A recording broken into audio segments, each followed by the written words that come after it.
Hola, mi familia. Happy Father's Day to all you hip daddios out there. Hey, my name is TK Mundok.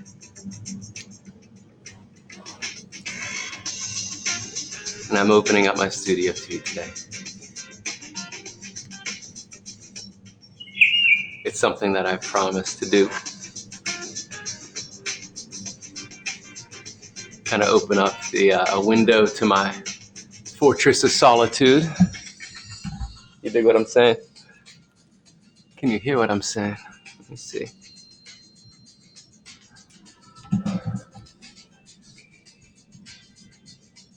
So, today being Father's Day, my amazing wife asked,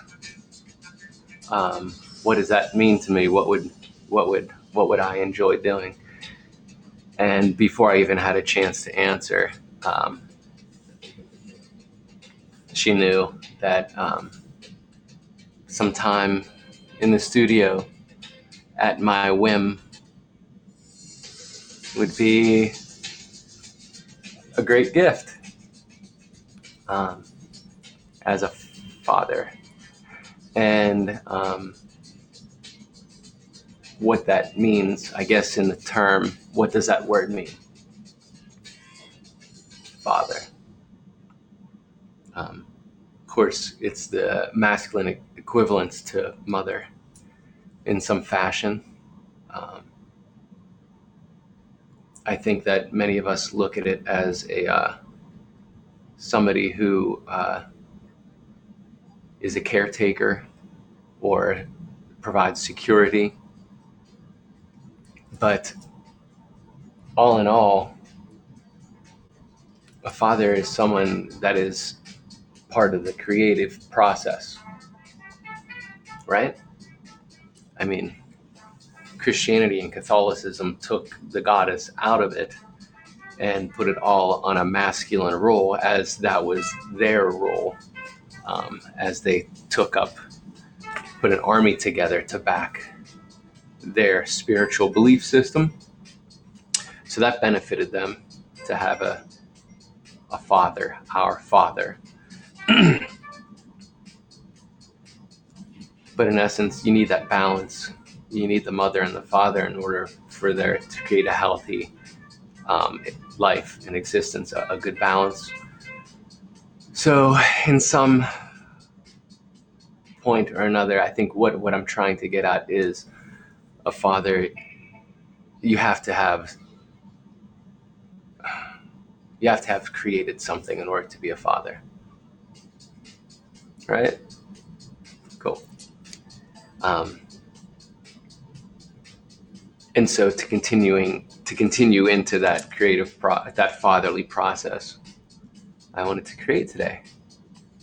And my wife, my amazing partner, my equal balance creator, that was her gift to me today, as our children are off playing in the countryside.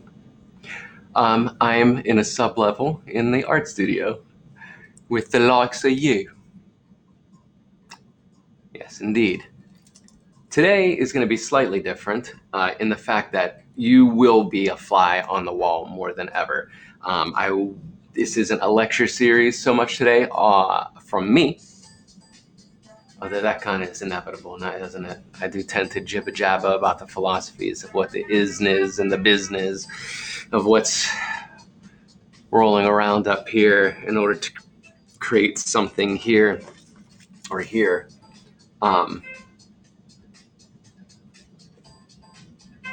Today I thought I would have some guest speakers so that I can go into that shamanic creative state, the creative father,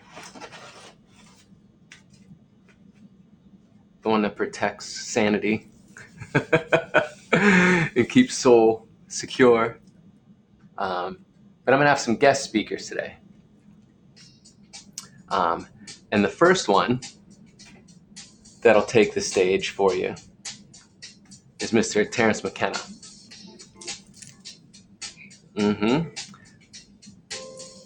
We're going to listen to him speak for about an hour about what is the role of the artist, what is art, and what has it done for the psychological psyche, the evolution and spiritual evolution, this chakra evolution, this dimensional plane evolution of consciousness, and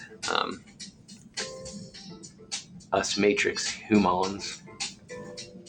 So I'm going to be putting him on for you to listen to, for us to listen to together, because when you come to a studio visit, you're visiting the process. The factory is up and running, and you are invited to watch and observe, and you can interact. And when I need to pull myself out of that creative focus, that meditative focus, I just might need somebody to talk to. And that might be you, right? So feel free to shoot questions, shoot responses, either to what I'm doing or our guest speakers on the topic of what is art and the role of the artist is today. So I think I will start today's session with a ceremonial tea. This is a mug my lad's got me, 'cause I'm a star dad.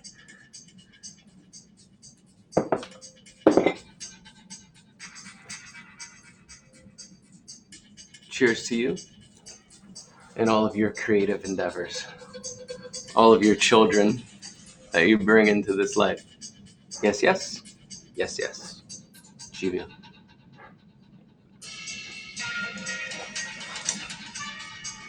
Now, without further ado,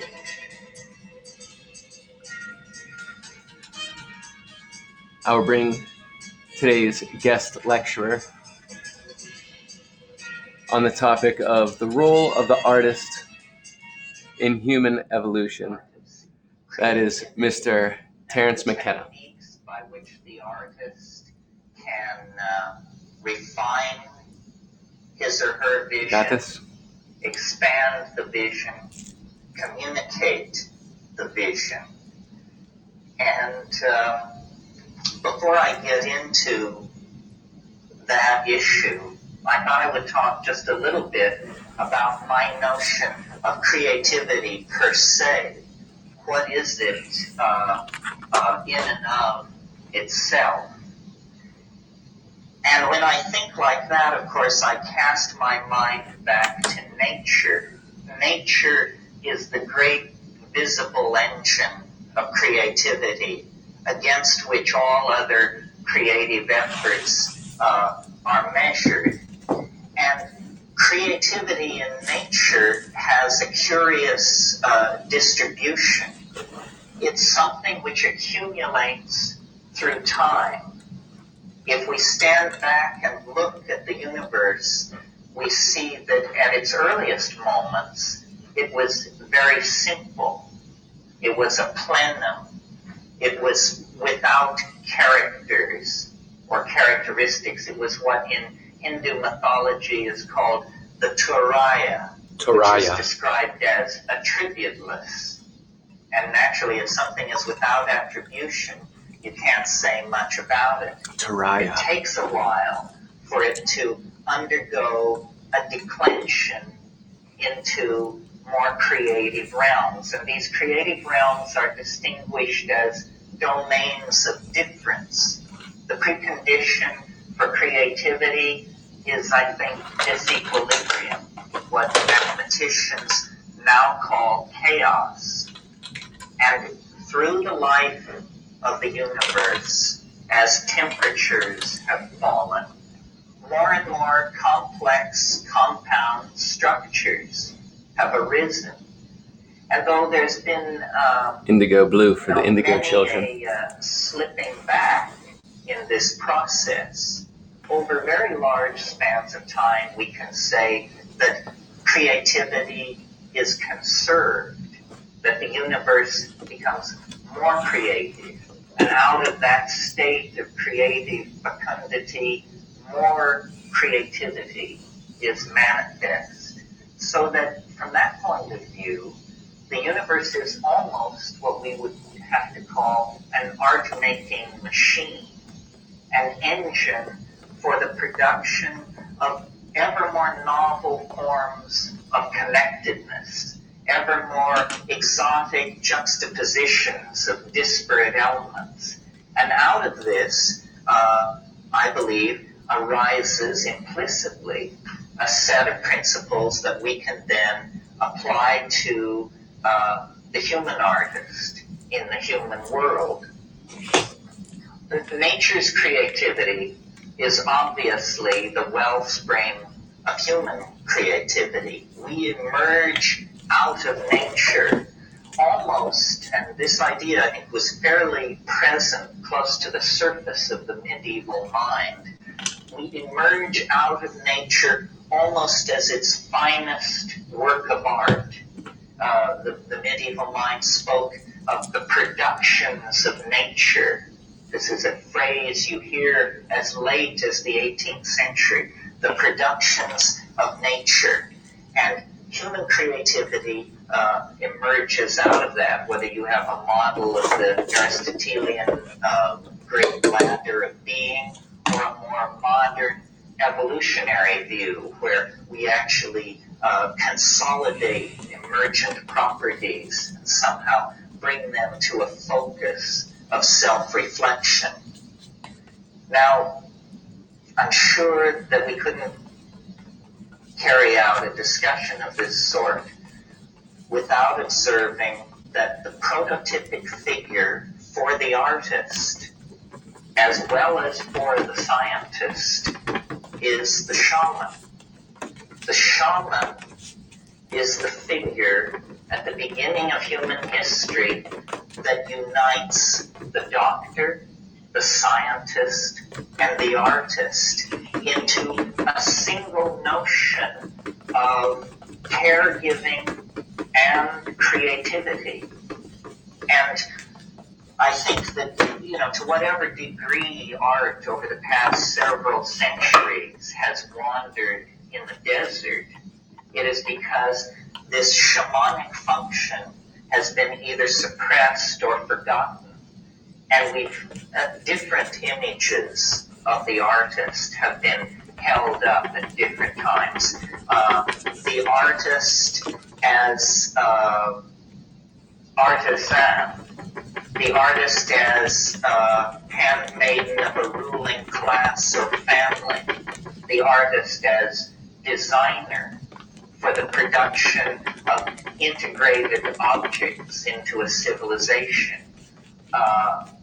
This notion of the artist as mystical journeyer, as one who goes into a world unseen by others, Yes. and then returns to tell them of it, was pretty much lost in the post-medieval and Renaissance conception of art. Did you catch that? Whew. All right, Terence McKenna. So what he was saying is the artist is one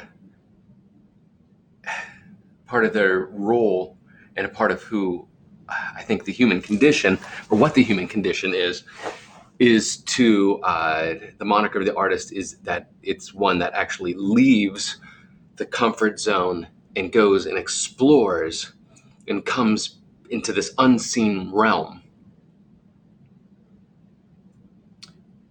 And then having done so successfully, whatever success means, maybe it's just survival of it, or coming back with the proper information. And when the artist returns, okay, or the adventurer or the hero, as Joseph Campbell would speak about in A Hero's Journey, part of it, of the hero's journey that Joseph Campbell talked about, is the road back. And that's where, Thank you for being here. The role of the artist is to return, survived, and bring something that was once invisible or incomprehensible. Now there's some type of symbol or sigil for the magic that it has brought back the artist, or the aspect of the human condition as the artist brings back to share with the population. Okay? And at that point, it starts to elevate that population thanks to the journey of the one to connect to the unseen. Wow. Right on. I get it. Did you get it? Terrence McKenna, baby. All right. Let's go back to our lecturer, today's lecturer, Terrence McKenna. Up until the late 19th century or early 20th century, where, beginning with the Romantics, there is a new permission to explore the irrational. This really is the bridge back to the archaic shamanic function of the artist. Permission to explore the irrational. The Romantics did it with their elevation of titanic emotion, of romantic love specifically.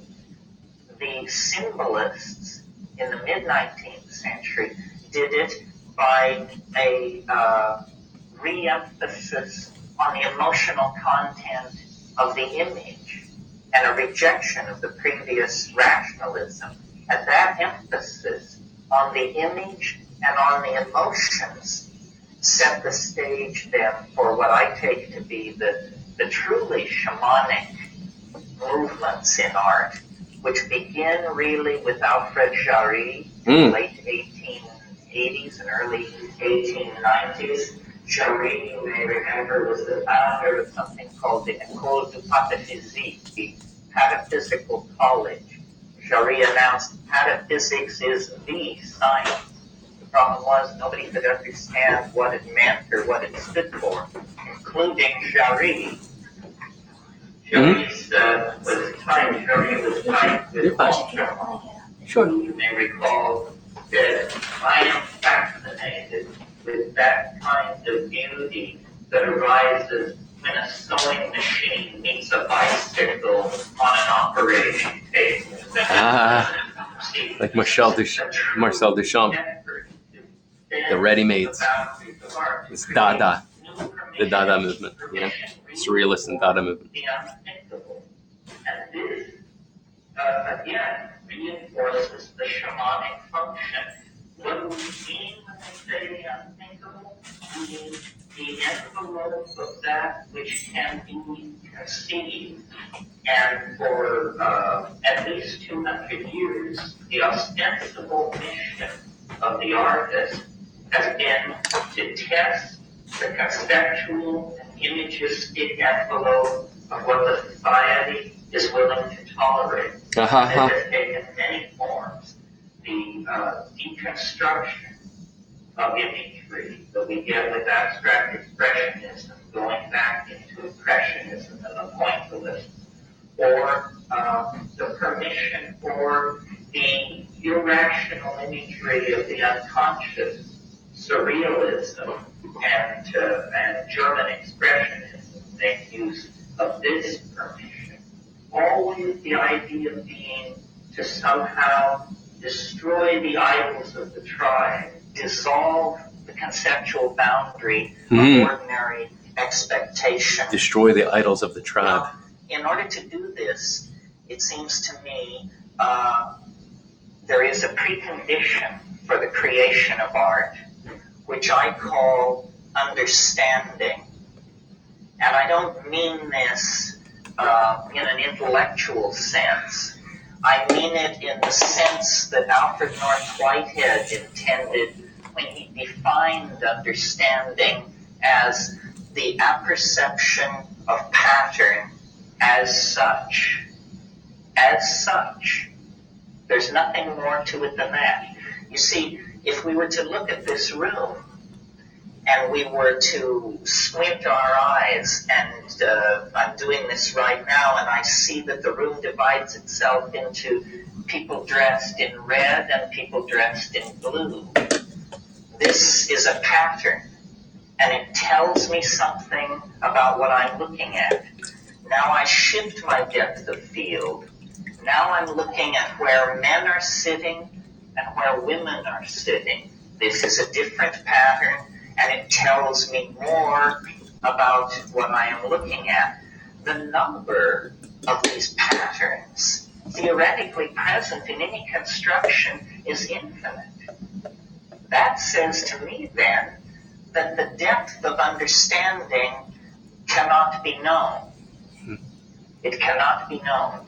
Everything is immanent. William Blake makes this point, that you can see infinity in a grain of sand. So understanding then is the precondition for creativity. And this understanding is not so much intellectual as it is visual. Visual. And in thinking about this, I realized what an influence upon my own ideas in this area Aldous Huxley was. Not the Huxley that we might ordinarily associate with my concerns, the Huxley of the Doors of Perception and Heaven and Hell, but the Huxley of a very modest book that he wrote in the early 50s called The Art of Seeing. The Art of Seeing. And in that book, he makes the point that a good art education begins with a good drawing hand. That to be able to coordinate the hand and eye and to see into nature, to see into the patterns present as such, is the precondition for a kind of approach to the absolute.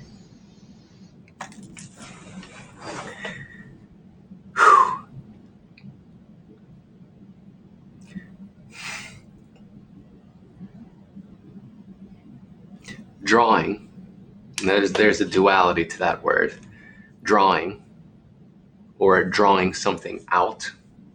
Okay, I think there's an etymology there about that. Drawing and drawing something out.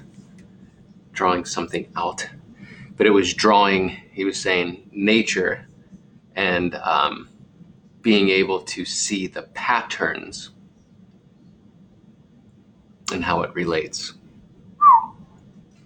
But drawing out the self of the belief of the individual in a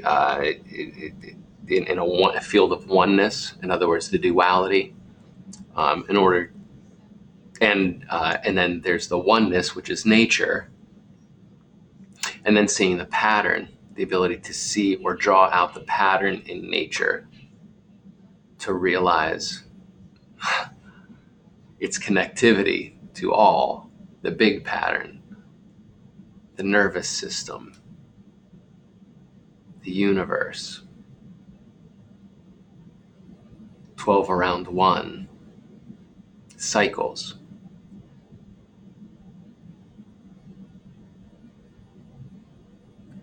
That's good. Okay. I paused it there for a moment because it is time to quick dry. All right, I gotta force dry this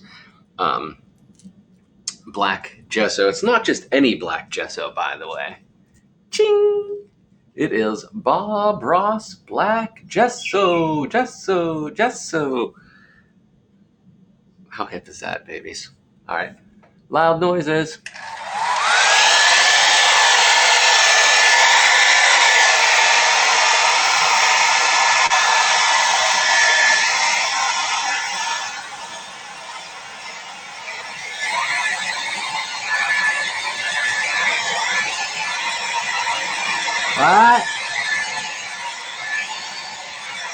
What? I can't hear you. Type. Type.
Getting Father's Day wishes. Good gentleman. Tim McCrane. Tim and I work in the film industry. Awesome. We worked on almost every movie I've done, he's worked on as well.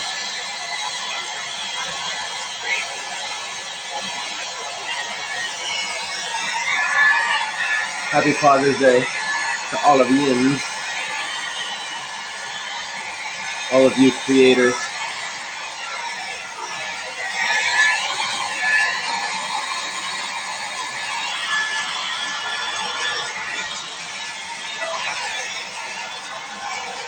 Thank you for your Father's Day wishes. Greatly appreciate you.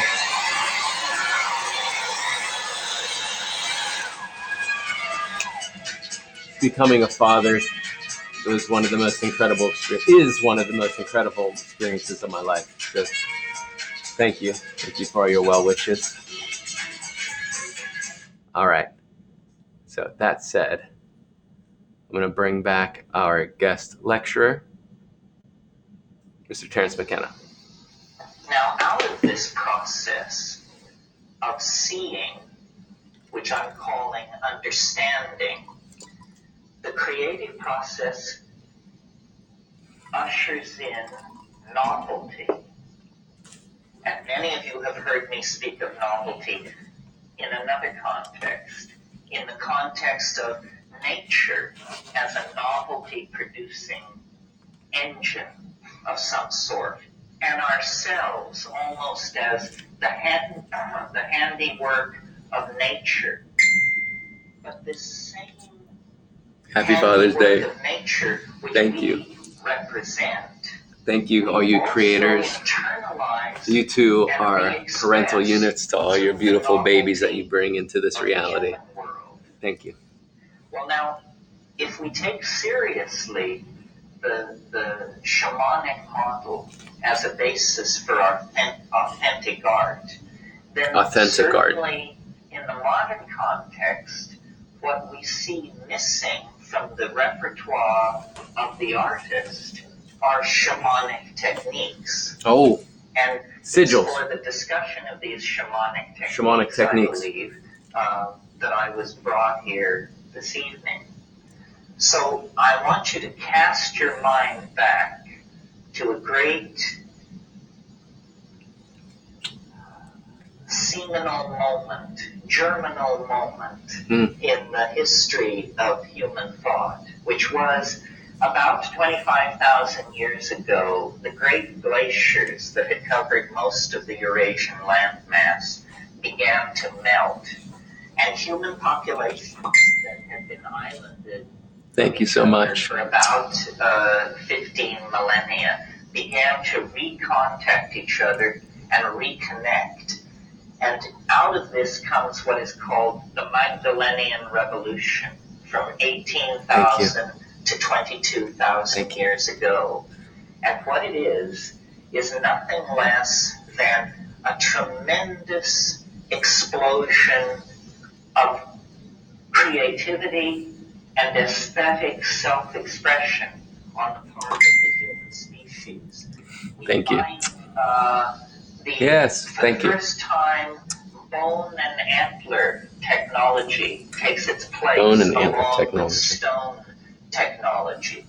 Musical instruments Merging with nature. appear over Merging a with wide vibrations. area. And cave paintings, some paintings in areas Thank you. and recesses so remote from the surface of the ground that it takes several hours to reach them, are painted and set up in dramatic tableaus specifically designed to bring together Thank you. sound, All right, I'm gonna. Wonderful. light, and dance in hierophanies, extravaganzas of aesthetic output that invoke a kind of transcendent other, that human beings for the first time are trying to come to grips with and make some kind of cultural statement about. And this pulling into matter of the ideas of human beings, first, in the forms of beadwork and chipped stone and carved bone, within 20,000 years ushers into the kinds of high civilizations that we see around us and points us toward the kind of extraplanetary mega civilization that we can feel operating on our own present like a kind of great attractor. Now, this whole intellectual adventure in exteriorization of ideas is entirely an aesthetic adventure. Until very recently, utility is only a secondary consideration. The real notion is a kind of seizure by the tremendum, by the other, which then forces us to take up matter, clay, bone, flint, and put it through a mental process where we then excrete it as objects that have lodged within them ideas. This seems to be the special, unique, transcendental function of the human animal, is the production and condensation of ideas. And what made it possible for the human animal is language. If you're seeking the thumbprint of the transcendental on the myriad phenomena that compose life on this planet, to my mind, the place to look is human language. Human language represents an ontological break of major magnitude with anything else going on this planet. I mean, yes, bees dance and dolphins squeak and chimpanzees do what they do, but it's I'm going to pause for one moment from there. Because I think I need to check to see if I'm actually streaming at the moment.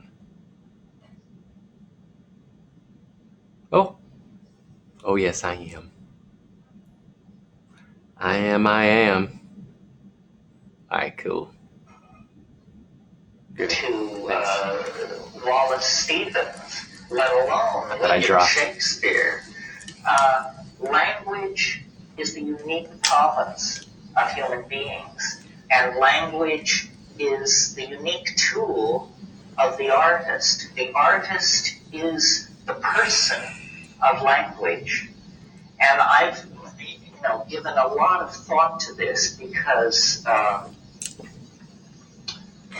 the work that I've done with psilocybin mushrooms and the observations of psychedelic plant use in the Amazon centered around ayahuasca lead me to the conclusion that it is the synergy and catalysis of language that lies behind not only the emergence of human consciousness out of animal organization, but then its ability to set a course for a transcendental dimension and pursue that course against all the vicissitudes of biology and history over 10 or 15,000 years.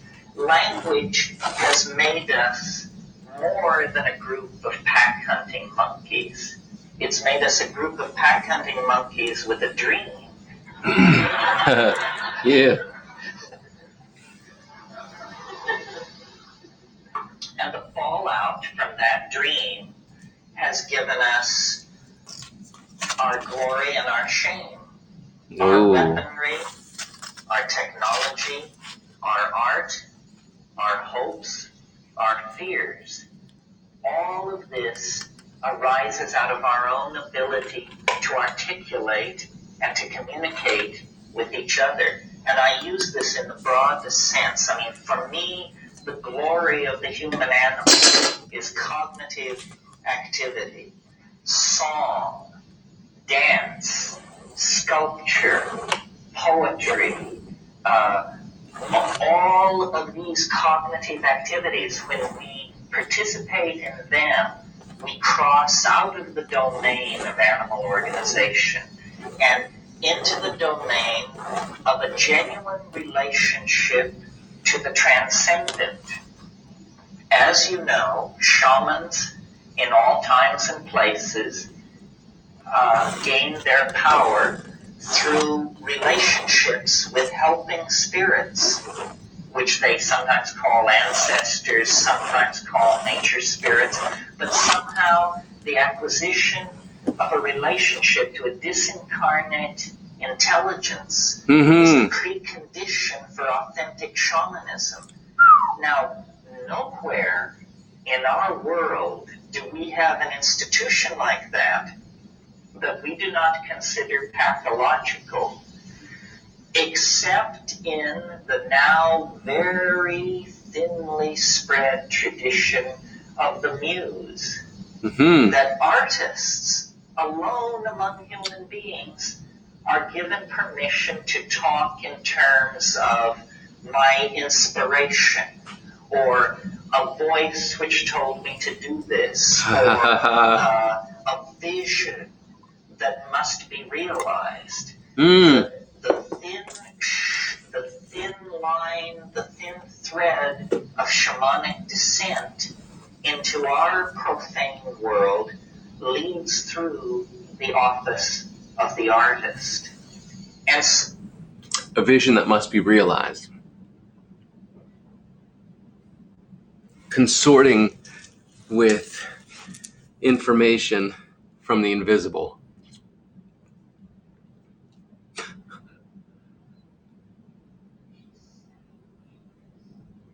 Conversational conduit to the unseen realms. He's saying that in our society, the artists nowadays have taken the place of the shaman, and those that can speak openly, or do speak openly, or are somehow allowed to speak openly, or with lack of ridicule from the closed mind. Populace. Those that are unwilling to acknowledge difference, or allowing different points of view that they haven't contemplated yet of their own accord. Their subconscious programming.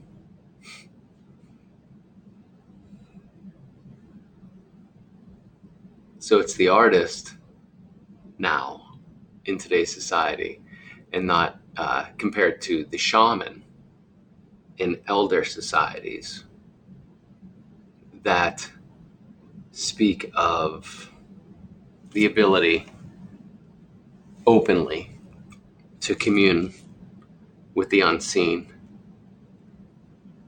and bring back from that unseen realm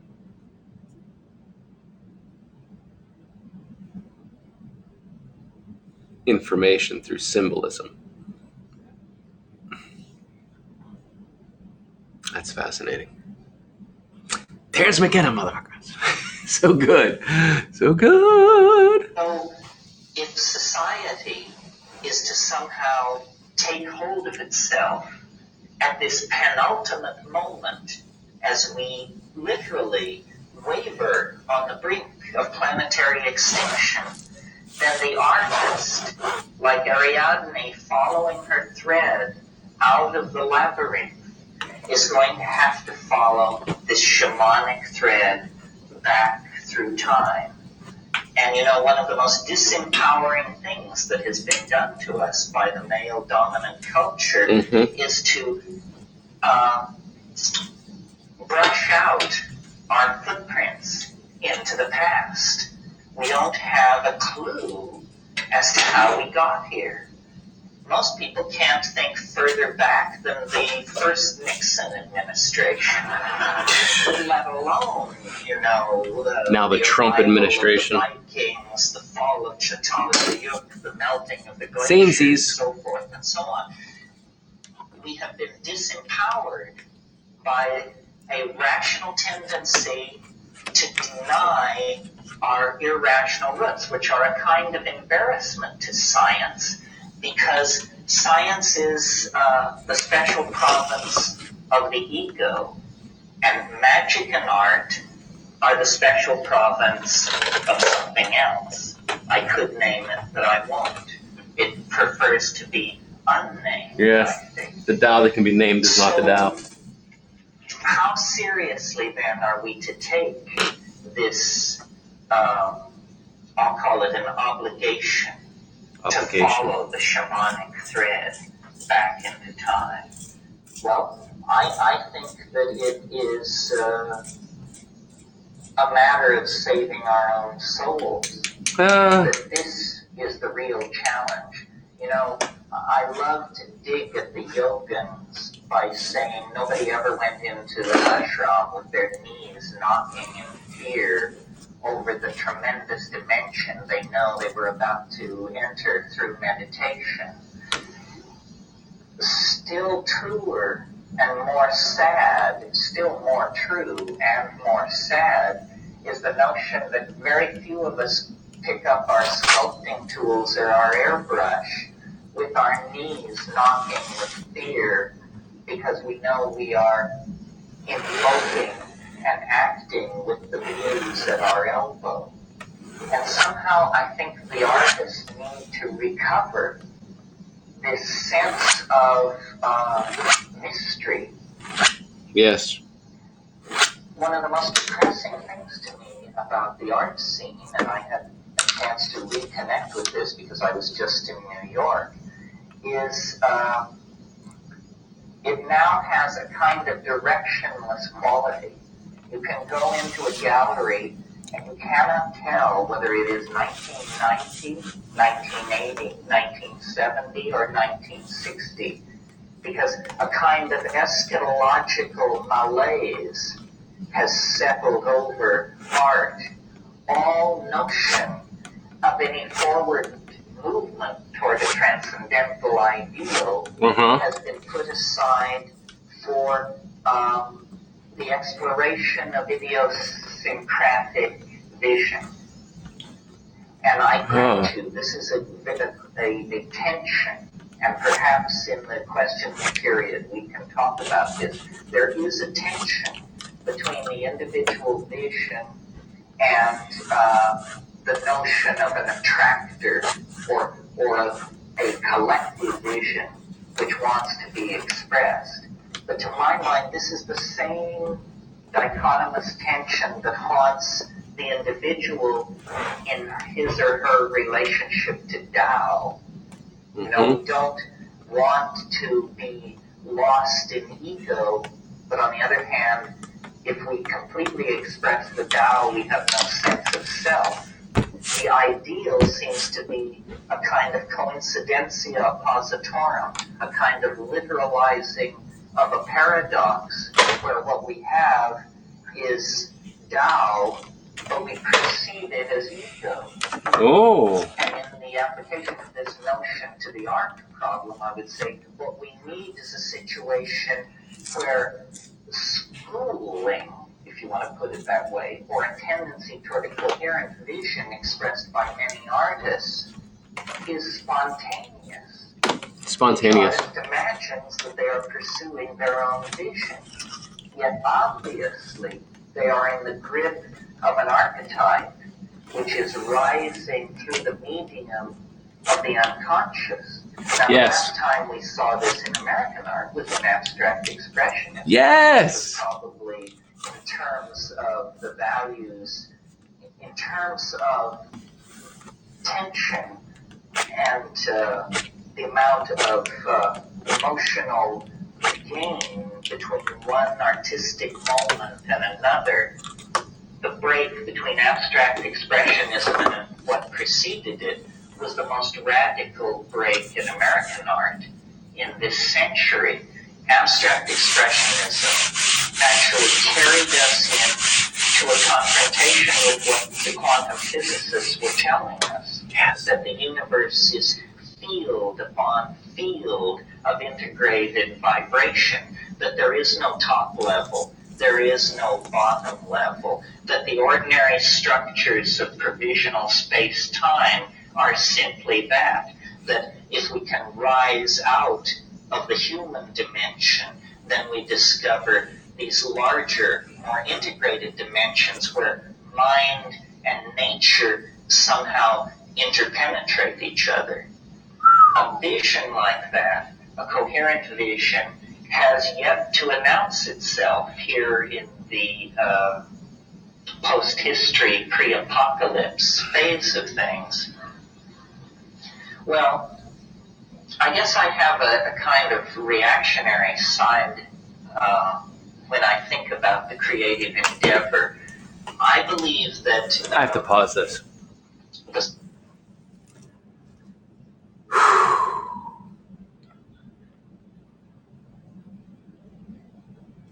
Any of you that have watched any of my pre-recorded live streams, which will be up on a studio visit with TK Mundok YouTube channel coming soon, very soon, before they get dropped from this channel.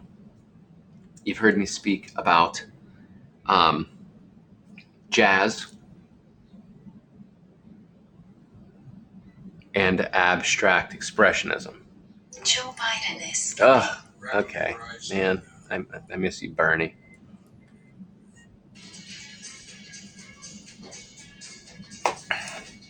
You've heard me talk about abstract expressionism. This was, and you just heard Terence McKenna speaking about it, and how he believes that was the last time in the art world where it was the closest that we had gotten to tapping into that shamanic, being in contact with the creator aspect of the artist, the allowing of the creation to take the reins. So again, going into this kind of meditative shamanic state and allowing that contact of the bigger idea to flow through and create and share balance. And this was the abstract expressionist movement. It also coincided with free jazz, the jazz movement, as they were leaving structure. And so that they can tap into that same field of thought. And when I say field, I mean resonance field, okay, vibratory field, dimensional field, like Nikola Tesla spoke about. You want to think about the universe, you want to understand it, think in terms of energy, frequency, and vibration. And that's what jazz artists did by being into the nowness, as Eckhart Tolle speaks of, the isness of the business of the nowness. Can you dig this? But the jazz artists were tapping into this. This is the era of like the I don't know what would you say, the 30s to the 50s is when it was boom. Seems like I'm staggering. Sorry if I'm stuttering in my field, in my stream. Nevertheless, I thought that was brilliant what he was speaking of, because it's something I've been talking about on my streams lately. And that I speak in conversation about all the time, because it's something that I can see this, and it's wonderful to hear Terence McKenna speak of this.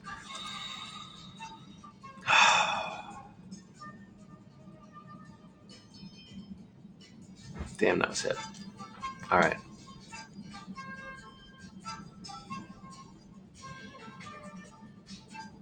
Lose your mind. Come to your senses. Okay. I'm going to get back to Terence McKenna's speech. By the way, we're listening to The Role of the Artist in Human Evolution by Terence McKenna. To matter of the ideas of human beings, first, in the forms of I popped it back a little bit and give it. beadwork and chipped Ooh, I really stone went back. and carved bone. Within 20,000 years, ushers into the kinds of high civilizations that we see around us, and us toward the kind of extraplanetary mega civilization that we can feel operating on our own present, like a kind of great attractor. Now, this whole intellectual adventure in exteriorization of ideas is entirely an aesthetic adventure. Until very recently, utility is only a secondary consideration.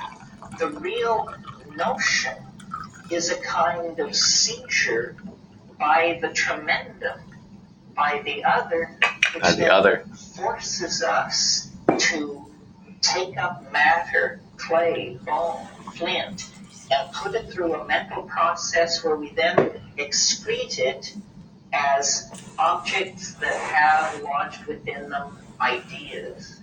This seems to be the special, unique, transcendental lodged into it of the ideas. Animal, is the production and condensation of ideas.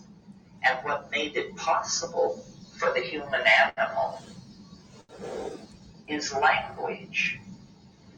If you're seeking the thumbprint of the transcendental on the myriad phenomena that compose life on this planet, to my mind, the place to look is human language. Human language. Human language. This is language. An ontological link of major magnitude with anything else going on this planet. I mean, yes, bees dance and dolphins squeak and chimpanzees do what they do, but it's a hell of a step from there to Wallace Stevens alone, William Shakespeare.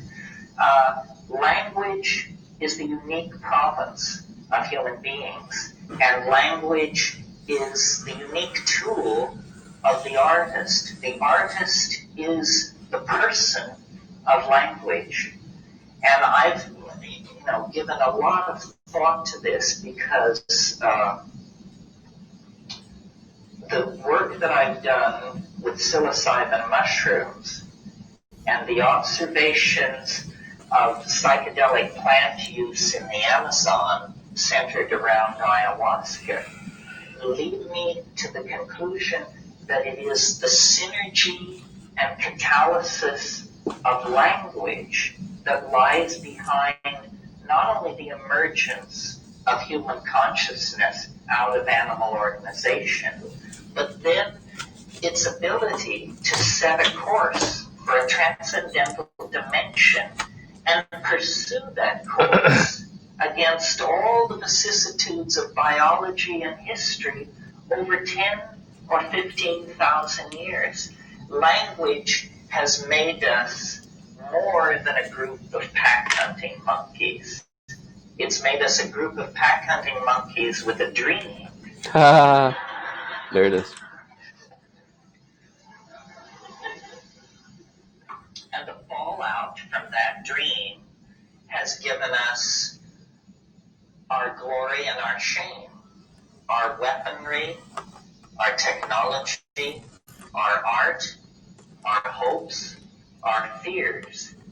All of this arises out of our own ability to articulate and to communicate with each other. And I use this in the broadest sense. I mean, for me, the glory of the human animal is cognitive activity, song, dance, sculpture, poetry, all of these cognitive activities, when we participate in them, we cross out of the domain of animal organization and into the domain of a genuine relationship to the transcendent.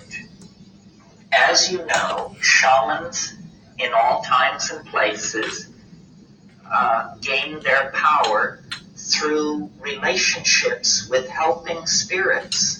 Here it Which is. they sometimes call ancestors, sometimes call nature spirits, but somehow the acquisition of a relationship to a disincarnate intelligence is the precondition for authentic shamanism.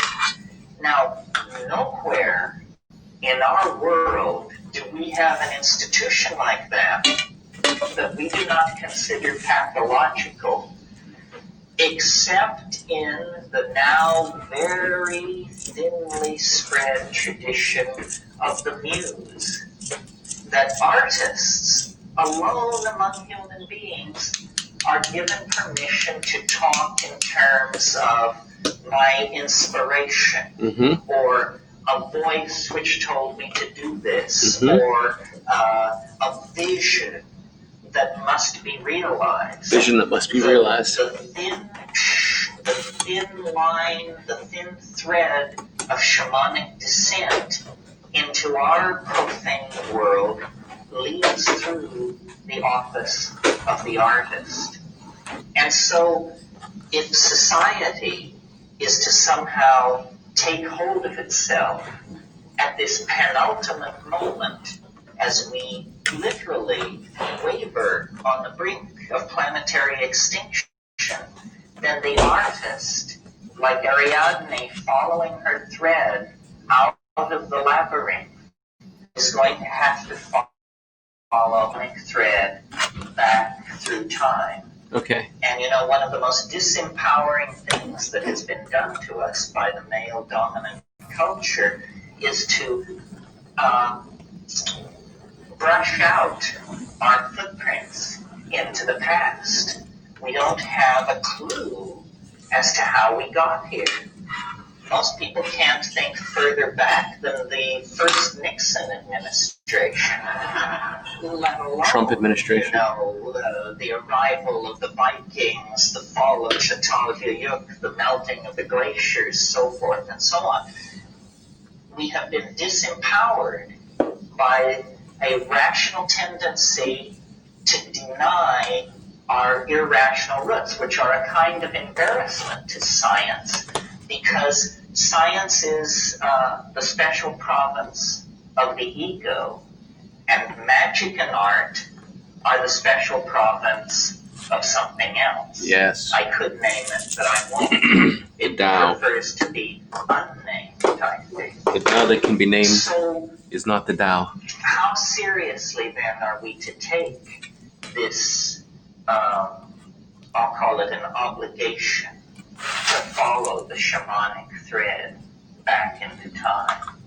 Well, I think that it is a matter of saving our own souls, that this is the real challenge. You know, I love to dig at the yogins by saying nobody ever went into an ashram with their knees knocking in fear over the tremendous dimension they know they were about to enter through meditation.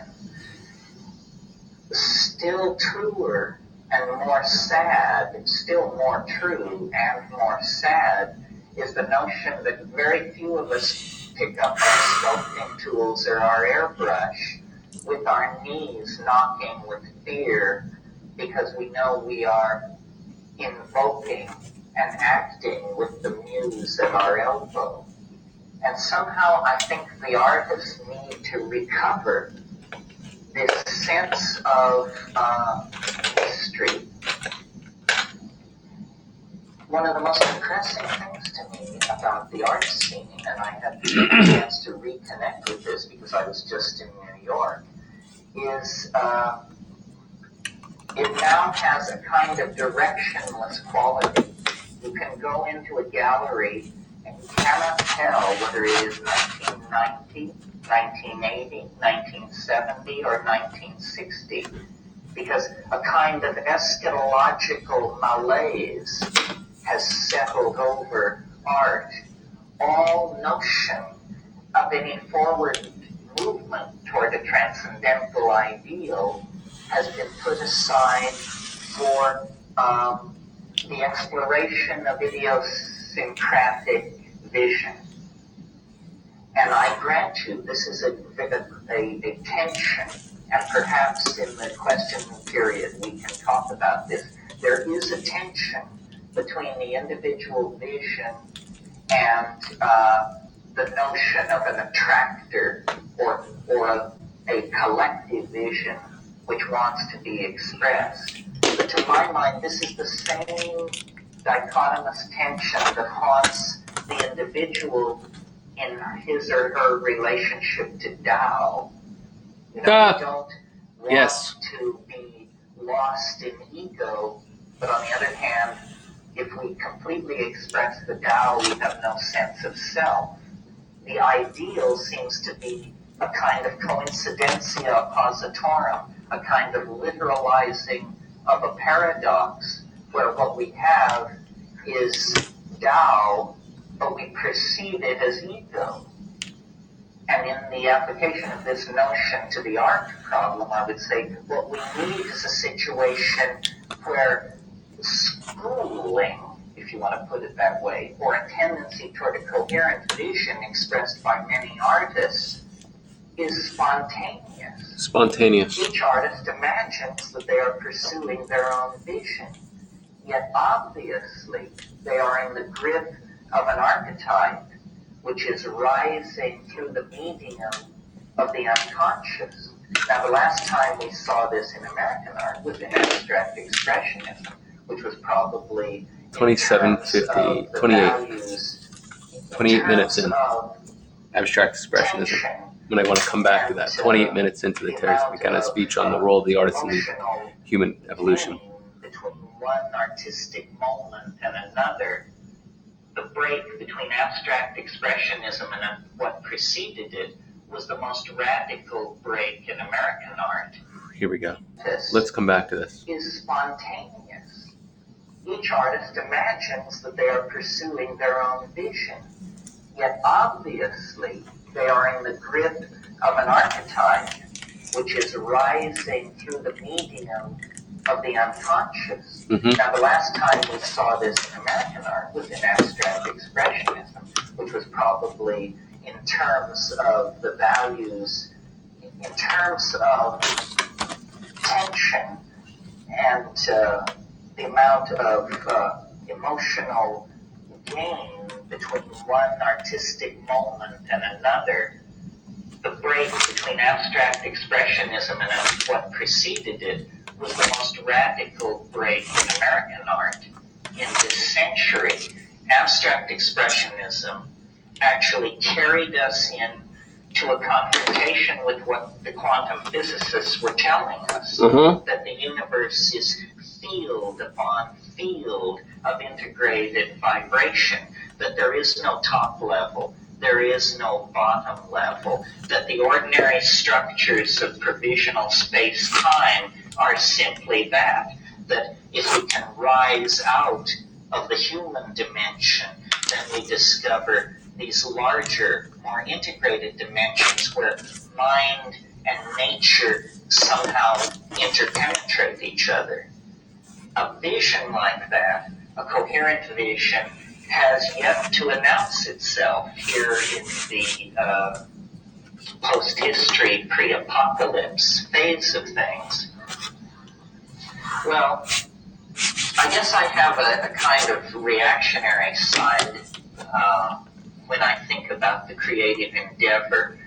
I believe that the psychedelic experience, as encountered by each of you in the privacy of your own mind, or as encountered by a pre-literate society somewhere in the world, that psychedelic experience is in a way the Rosetta Stone, not only for understanding the encryption that our own lives represent each to ourselves, but it's also a Rosetta Stone for uncoding the historical experience.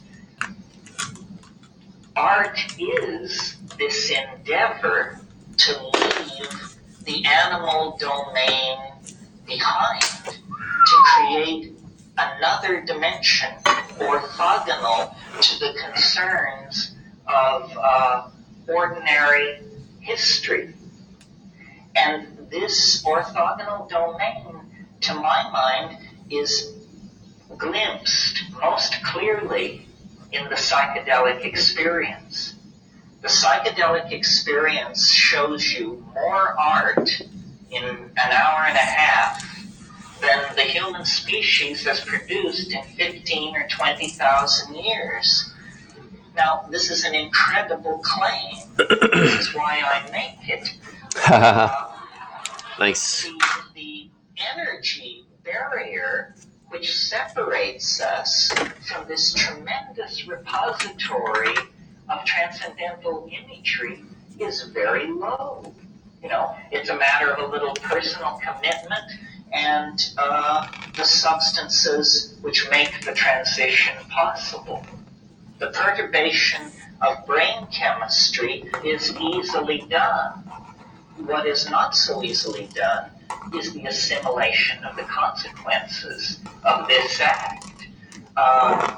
Ordinarily, we assume that consciousness is channeled between tremendously deep walls, that there is no way to force a confrontation with the other, or the transcendent, or the unconscious. We tend to assume that, we're going to have to do double duty at the ashram for 3 decades before you're vouchsafed even a glimpse into these places. This is not true.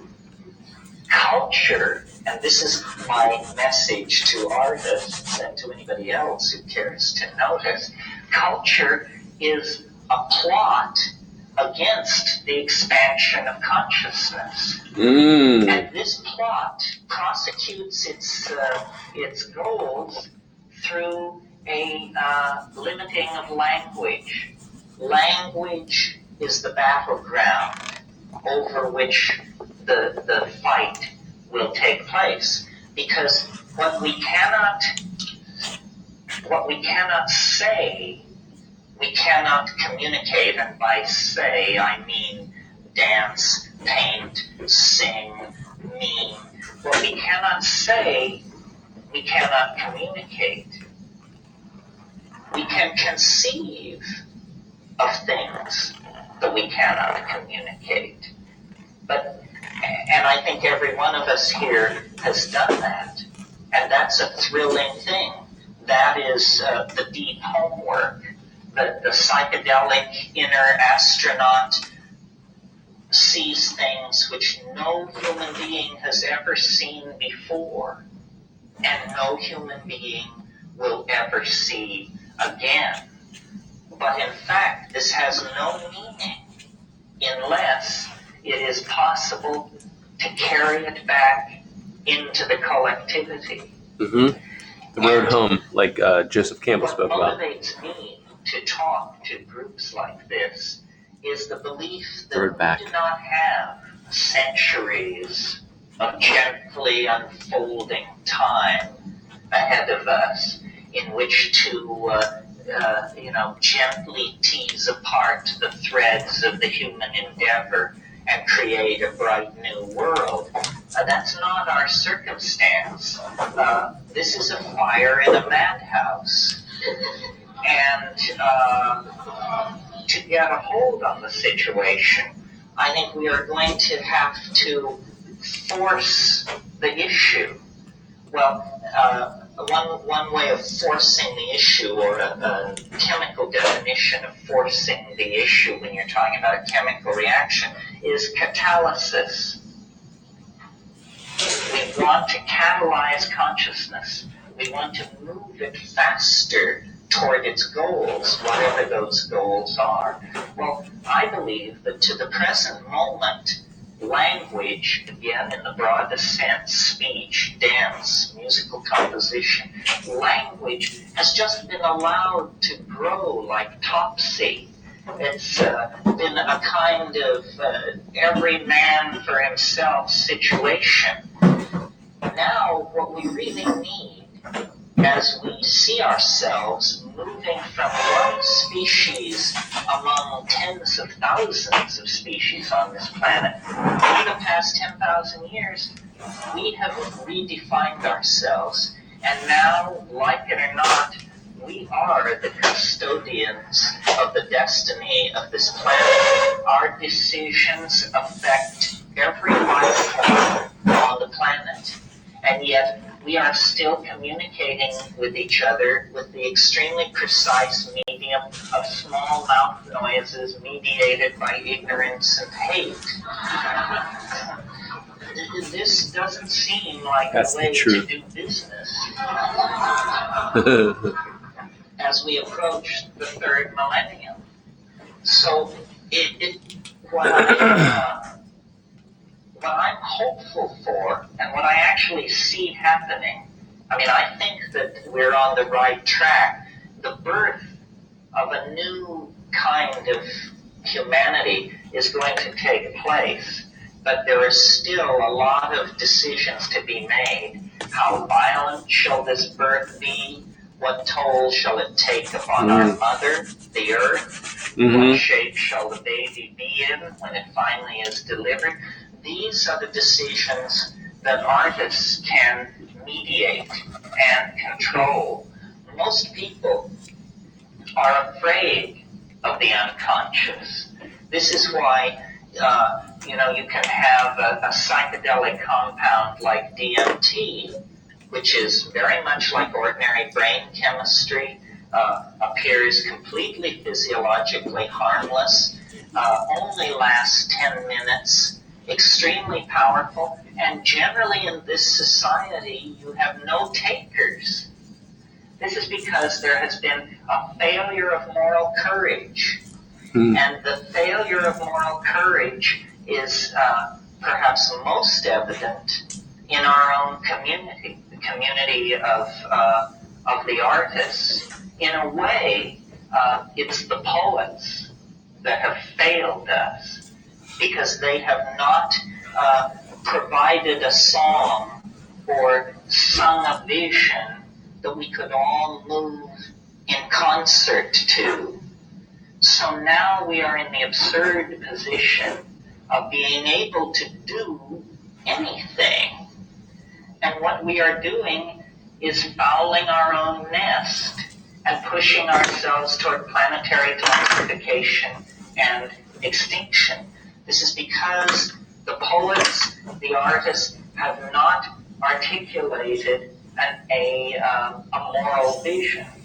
The moral vision must come from the unconscious. It doesn't have to do, I believe, with these post-meaning movements in art, deconstructionism, and this sort of thing, that art's task is to save the soul of mankind, and that anything less is a dithering while Rome burns. Because if the artists who are self-selected for being able to journey into the other, if the artist cannot find the way, then the way cannot be found. Ideology is extremely alien to art. Political ideology, I mean. And if you will but notice, it is political ideology that has been calling the shots for the last 700 or 800 years. Yeah. We can transcend politics if we can put some other program in place. You cannot transcend politics into a void. And I believe that a world without ideology could be created if what were put in place of ideology were the notion of the realization of the good, the true, and the beautiful. You know, the three-tiered canon of the Platonic aesthetic.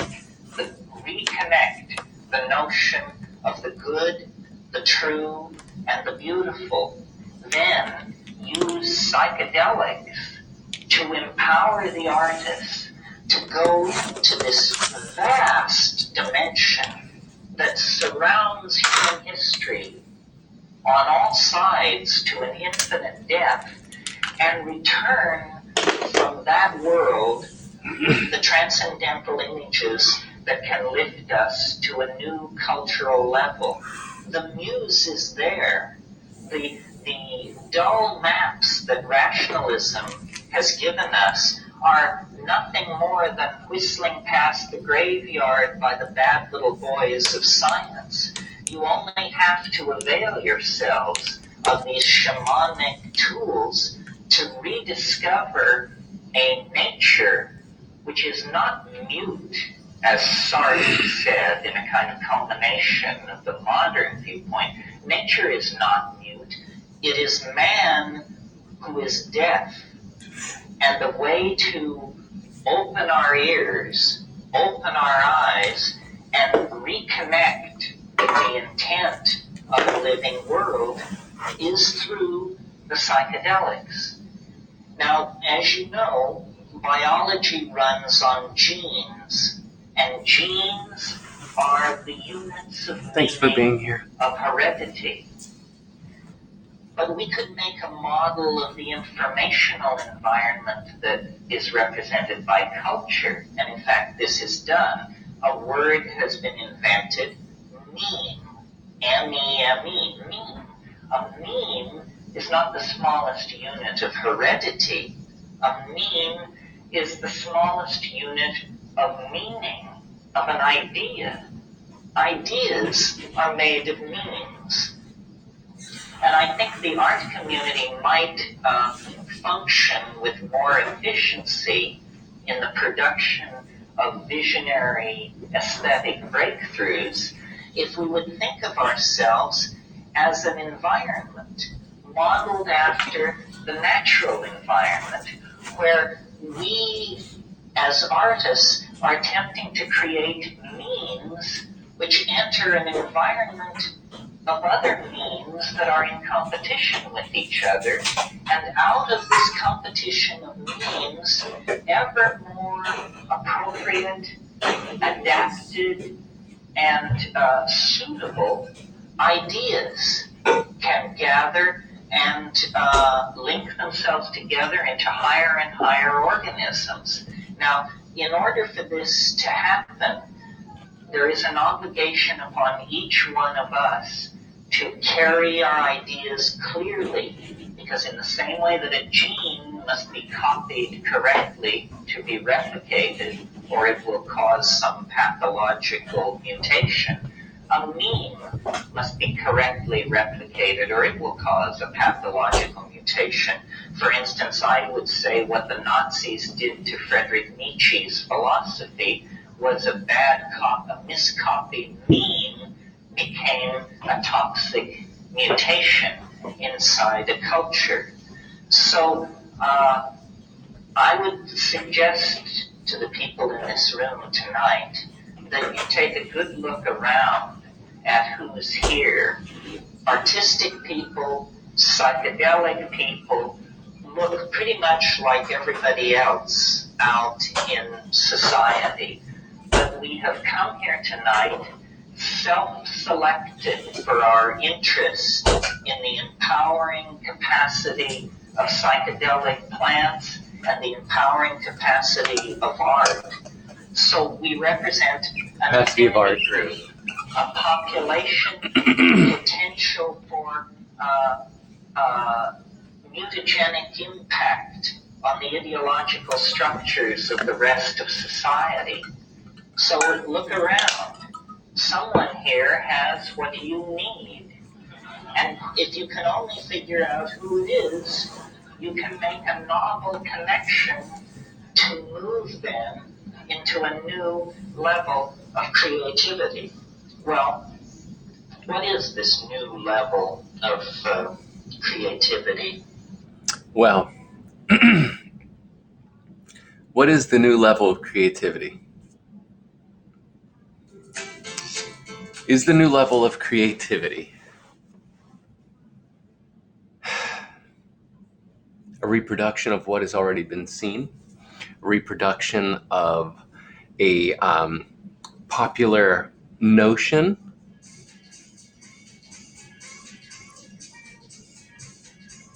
The reproduction of a popular notion. Something that is already kind of has a viral presence in the human psyche condition of aesthetics.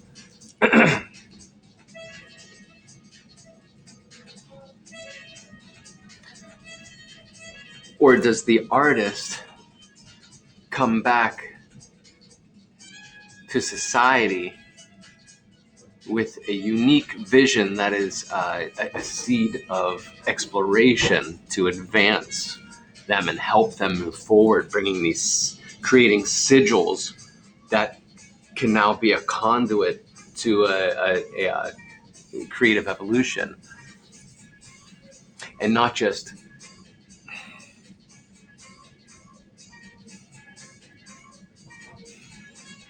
being another genetically modified organism seed to push out what media has already deemed popular. How ridiculous is that?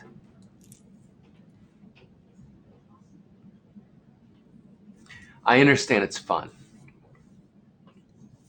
I understand the need to create is in all of us. And sometimes we look to what has already been done so that we can emulate that.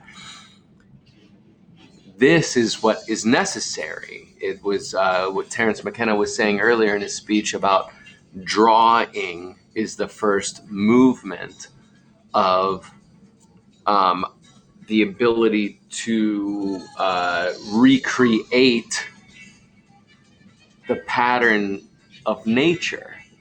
So it's the first recognition of the human consciousness to then recreate it, finding a language then to recreate what nature has set before us and its mysteries, that pattern.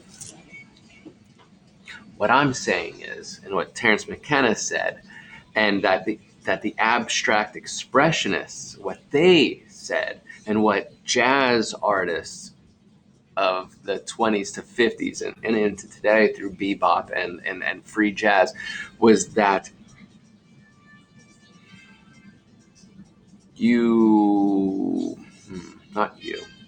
we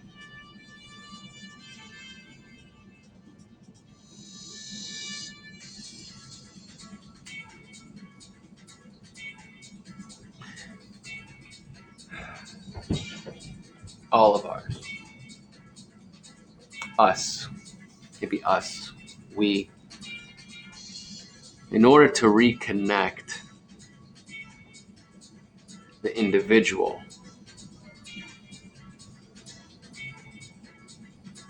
back to the oneness, the collective, you have to do it through a proclamation of bringing back sigils of that location.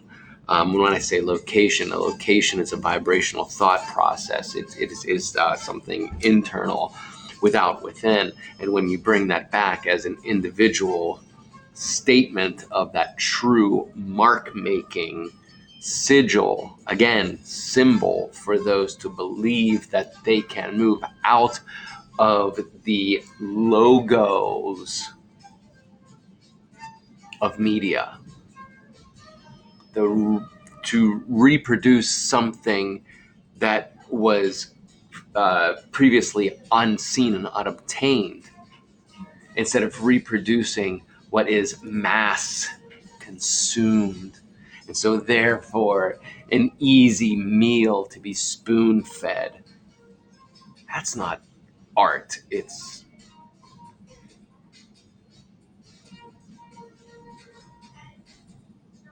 its shadow.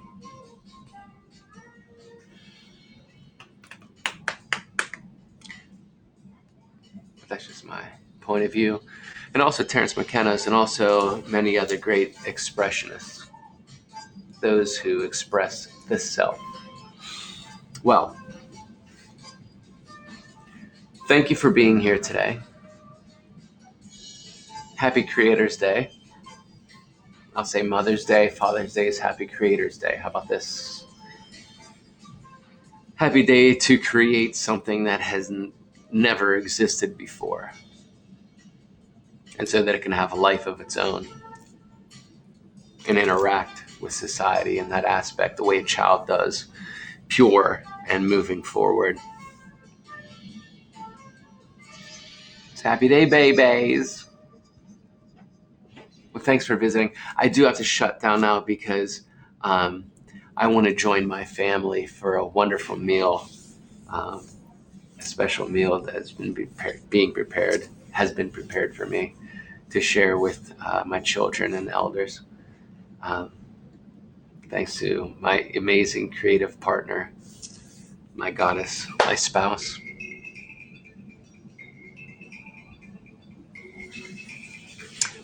I want to wrap up real quick by saying that my movements came from an outside source the other day. If you could watch the other videos, it was with all of the confrontation going on in the world right now. It's the higher self confronting the lower shadow self in a very obvious way in these days. And this piece I'm referring to as a peaceful protest. And so I wanted to take this to canvas in its new form. This is kind of the idea. The reproductive lines, stopping, something moving forward and funneling through into the greater, as it's doing up here. This policing line, policing thought, policing happiness, policing the idea or the realization of our connectivity to each other, and only enforcing duality. So this is the first marks made into this canvas, in this larger sense. What is this? I don't know, 30 by 30, 24 by 24, 24 by 24 it looks like, inches. I'm in the United States, so we speak in inches right now. That'll change. It was all thanks to the Masons. But anyway, thanks for visiting. I'm going to open up the studio again probably after dinner or later tonight. But thank you for being a fly on the wall. Thank you for listening to Terence McKenna educating us on what it is to be today's shaman, the artist. Much love. Thank you, Twitch. Thank you, YouTube. Thank you, friends that have popped in and wished me love, because that's all I wish for all of us. That connectivity, that is love. Cheers, peace, and chicken grease. Create great dreams.